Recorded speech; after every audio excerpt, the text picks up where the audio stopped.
प्रतिपचंद्र लेखे व वर्धिष्णु विश्ववंदिता, प्रतिपचंद्र लेखे व विष्णू विश्ववंदिता मुद्रा भद्राय राजते. या राजाच्या राजमुद्रेला वंदन करते आणि माझ्या भाषणास सुरुवात करते. धगधगतोय महाराष्ट्र, खदखदतोय महाराष्ट्र, उद्रेक होतोय मनात या महाराष्ट्राच्या.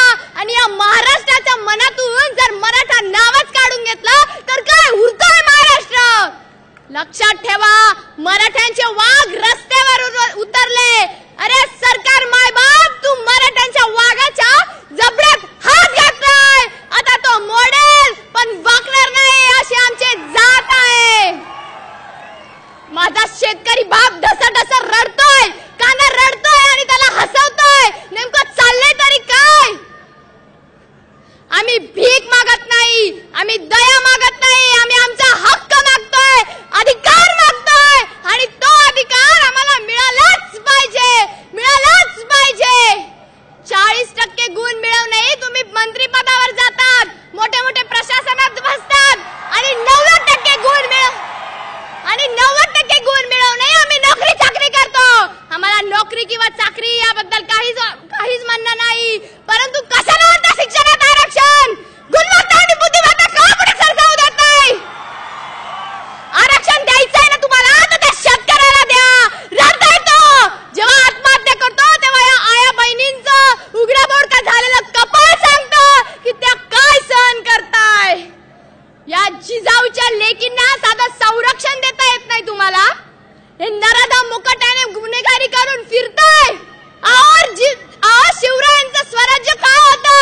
इतिहासात शिकले नव्हते का राजाचं स्वराज्य? आठवत नाही का तुम्हाला? त्या राजानं स्त्रियांवर अत्याचार करणाऱ्याला फाशीची शिक्षा दिली होती, भर चौकात मारलं होतं. आणि तुम्हाला एक वर्ष लागतंय. नेमके नराधम लागतं तरी कोण तुमचे? या स्त्रियांना संरक्षण मिळवून द्या. एखादी व्यक्ती भीक मागते आणि त्याला भीक देणं ही सेवा झाली, परंतु त्याला भीक मागण्याची वेळ येऊ देण्यात आलं. हे परिवर्तन झालं आणि हे परिवर्तन आम्हाला हवंय. मराठ्यांच्या वाघांना तुम्ही कमी समजू नका, आमच्या मोर्चांची तुम्ही चेष्टा करू नका.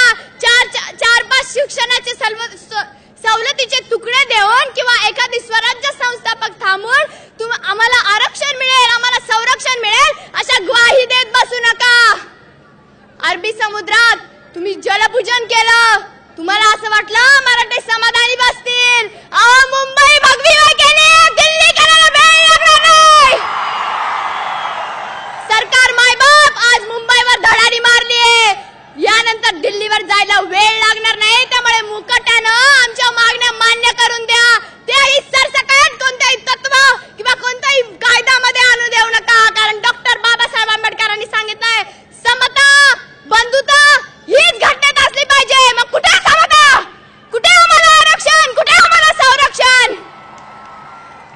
त्या कोपर्डीच्या श्रद्धाताईवर बलात्कार झाला, तिचे लचके तोडले गेले, तिच्या आबरूवर हात टाकला गेला, तरी माझा मायबाप सरकार शांत बसले.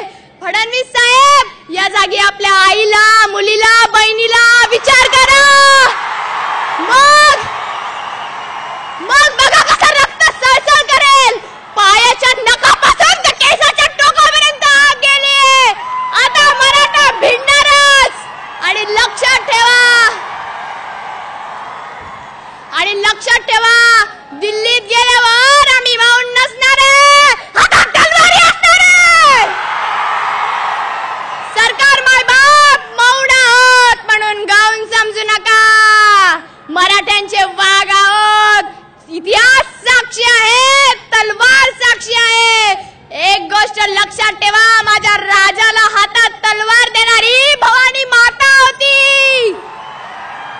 त्या नराधमांना फाशीची शिक्षा देता येत नसेल तर तसं सांगा.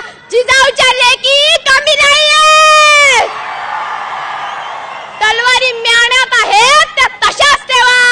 उगाच काढण्याचा प्रसंग येऊ देऊ नका. सरकार मायबाप, तुम्हाला मला उद्देश करण्याचा किंवा त्रास देण्याचा कुठलाही हेतू नाही. आणि सर्व जाती पंथातल्या व्यक्तींना सांगते, तुम्हालाही विरोध करण्याचा आमला कुठलाही हेतू नाही.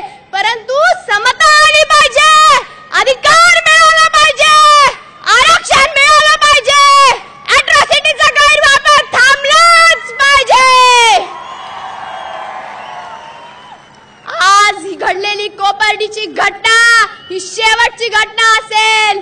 यानंतर जर कोणत्या नराधमानं मराठ्यांच्या लेकींवर किंवा इतर कोणत्याही जाती पंथाच्या लेकींवर हात टाकण्याचा प्रयत्न केला तर मायबाप सरकार कायदा विसरून तलवारी हातात घेऊ रे, तलवारी हातात घेऊ. शेवटी जाता जाता एवढंच सांगेल, नका ठेवू वाईट नजरा या जिजाऊंच्या लेकीवर, नका ठेवू वाईट नजरा या जिजाऊंच्या लेकीवर. पेटून उठला महाराष्ट्र मराठ्यांच्या लेकीवर. सर्वांनी माझ्यासोबत शपथ घ्यायची आहे. आजपासून आम्ही कोणत्याही स्त्रीवर अत्याचार होऊ देणार नाही आणि झालाच तर त्या नराधमांना सोडणार नाही. या लढाईत आम्ही एकटे राहिलो तरी चालेल, पण हातातून भगवा मात्र सोडणार नाही. जय जिजाऊ, जय शिवराय. झी 24 तास रहा एक पाऊल पुढे.